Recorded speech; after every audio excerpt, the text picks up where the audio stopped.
Hey guys, this is Bluffmunkey again, and in this video we're going to have a look at creating a cinematic hit.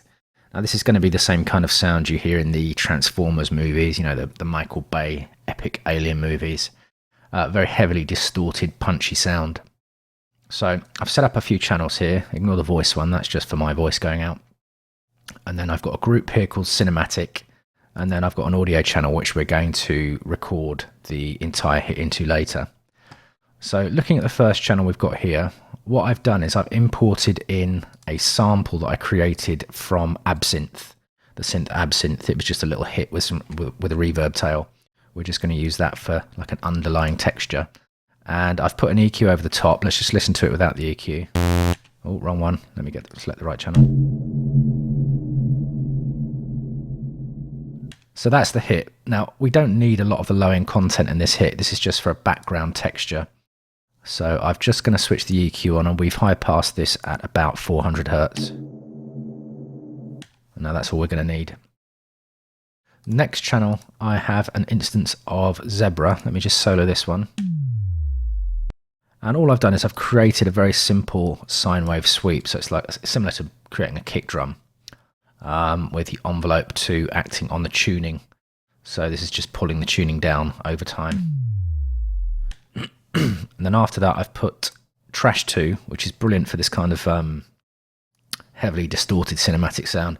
And all I've done is I've chosen a preset here in the aggressive section called Bad Wiring Slam.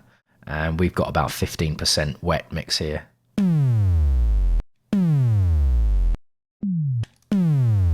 So that's what that's doing. And then I've just added some dynamic tube from the Ableton Live library as well. Just a little bit of fizz on top.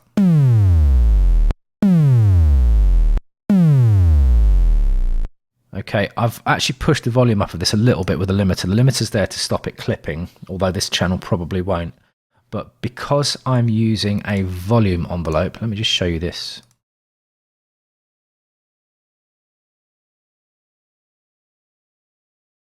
And it's hidden at the moment. So I've just got volume automated so that there's no nastiness at the end of the sweep here. So that's just automating out. Because I've done that, I'm using the limiter as a volume control. Right, so the next channel, we're just building up layers here. I've used an instance of Kick 2. And I've picked a preset, so you can follow along if you want. It's in the hard house section called Damage Control. It's a very noisy, aggressive, crunchy kick. And I've extended the length of the kick. So that's a little bit longer than the preset was. So let's just listen to that. So it's a real boomy, punchy, aggressive sound. And once again, I've added Trash 2 onto this. Chosen a different preset this time in the percussive section called Aminal.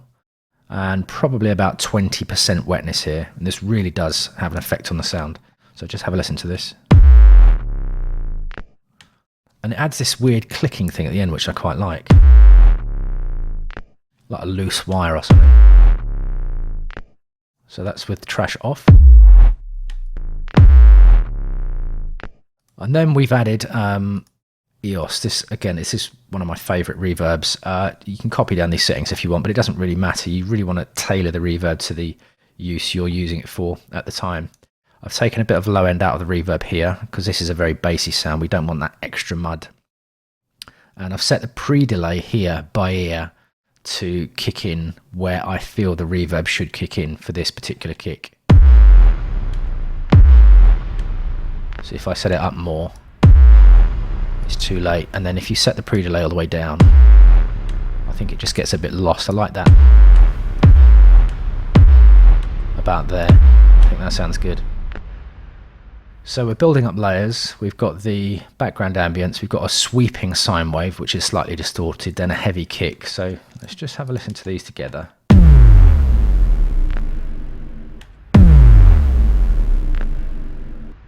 And what I've also done on the cinematic group, I've put all these channels into a group. I've just put a glue compressor on there.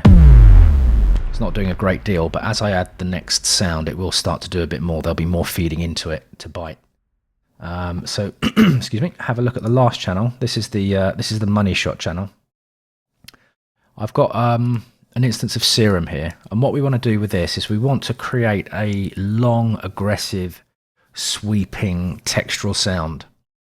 So I had a look at this yesterday. I've come up with a preset. I've got to try and remember it. Now in oscillator 1 I used the, where are we? So I've got to find it now. Was it digital? Yeah, Crush Wub, this one.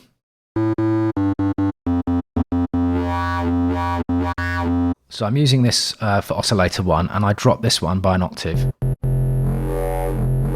So you can already see you've got that really biting, aggressive, robot-y sound there. And for oscillator 2, I'm going to choose, which one did I think it was this saw wave. What I want for oscillator 2, I don't want to drop it down an octave. I want this a bit higher up. And I'm going to add some unison to this so that we've got some fizzy stuff on top.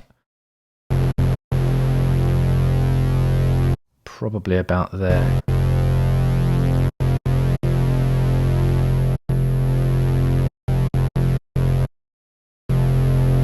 Okay, next thing I'm going to do is add in a sub oscillator. I'm going to use a square wave. I'll drop this one down an octave as well.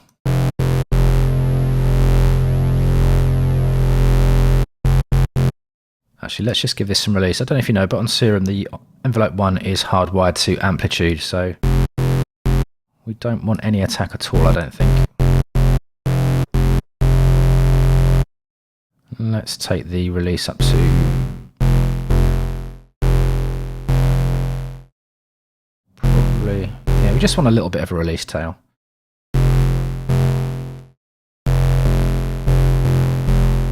Okay, and the last oscillator we're going to add is a noise oscillator. I quite like this Hum 1. Levels don't matter so much for now because we're going to use an envelope on all these levels anyway. So that leads me on to envelope 2. So envelope 2, what we're going to do is we're going to drag it up to the wavetable position of oscillator 1 because I want this to be automated. And we're going to create kind of a sweeping.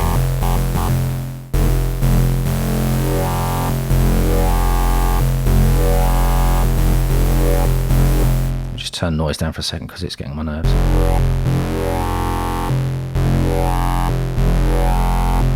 Okay, let's a bit more decay. We don't need any sustain on this. And just a little bit of release.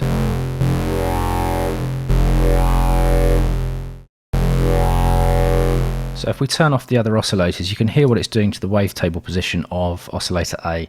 So I'm sending the full envelope amount. So this envelope going up and coming back down again is working on the wavetable position of this oscillator. All right, so that little line, that little dot you can see following the line is following this envelope shape. Okay, now what I'm also going to do is I'm going to use this same envelope to modulate the level or the volume of oscillator B. So I'll probably want it, I don't want it all the way up and all the way down. Just a little sweep like that. Let's just have a listen to what that's doing. Okay. And I'm going to do the same thing for the sub oscillator and the noise oscillator. So let's just turn this one off. I want to hear the sub oscillator coming in.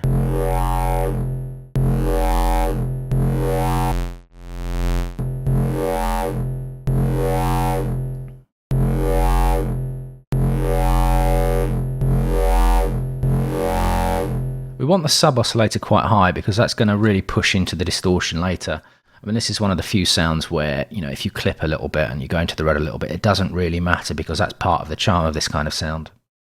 And then finally, we're going to do the same thing with the noise oscillator. I'm not quite sure how much we're going to want here. Let's have a...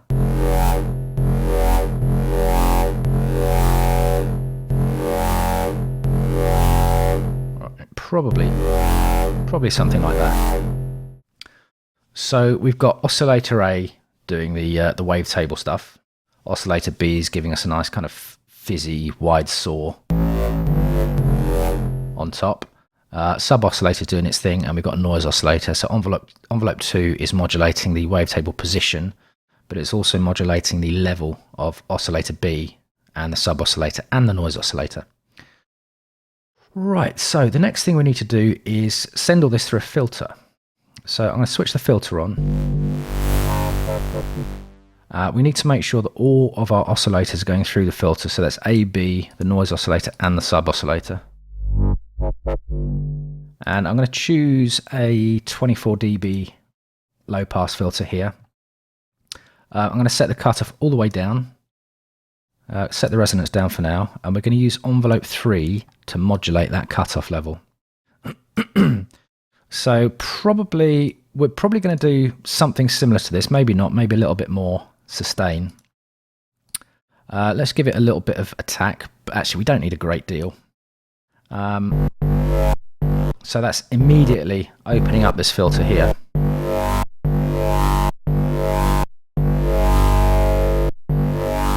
And I want this sweep to be quite long. I don't want it shutting down too quickly, because that's going to be the main body of the sound.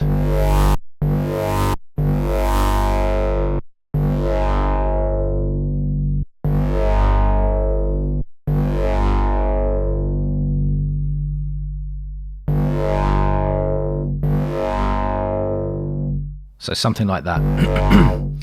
Now, these drive and fat parameters in the filter section are quite useful in Serum.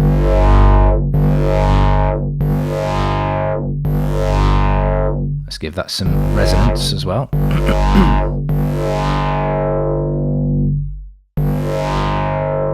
And that's probably where we want that to be.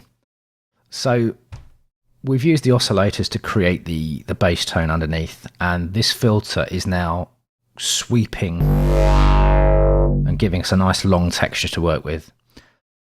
Now the magic of Serum is in the excellent distortion unit. And playing around with this yesterday, I found that the one that works best here is diode 2. So I'm going to use diode 2. I'm going to filter the distortion around. There you go. As you push the drive up, you can hear it, you know, that really powerful, heavily distorted and compressed sound. And that's almost exactly what we're looking for. Just filter that down a bit. There, that's exactly what we need. And then the last thing we do to this sound is we put it through EOS again. I've got very similar settings to the kick, taking out a lot of the low end because we really don't need the low end reverb as well. And that's that sound pretty much done as well. So now if we look at the compressor,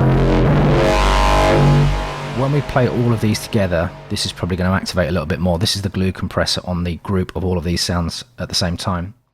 So let's unsolo this and listen to what we've got.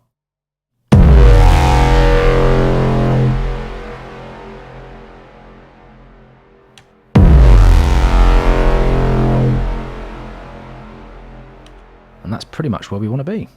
So now I'm going to use this audio channel. It's set to resampling, so it'll pick up anything that live is playing. Activate that channel and just record it into one single audio file.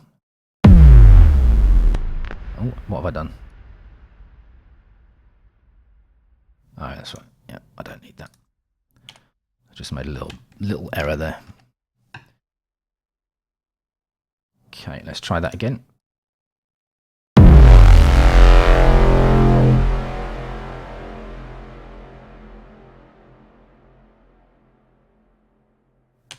There you go. Right, you can probably see by the wave here that we're clipping really heavily, but that's fine for this sound. Don't worry about it for this kind of sound because it really doesn't matter. Let me just show the fades in the audio clip, and I'm just going to give it a little bit of a fade out at the end so it doesn't click or anything like that. And then we'll just solo this audio file and see what we've got.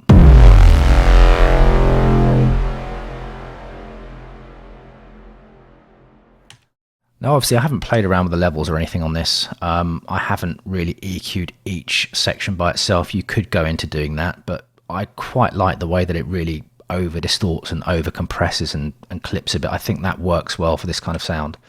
So I hope you found this video useful, and I'll see you in the next one.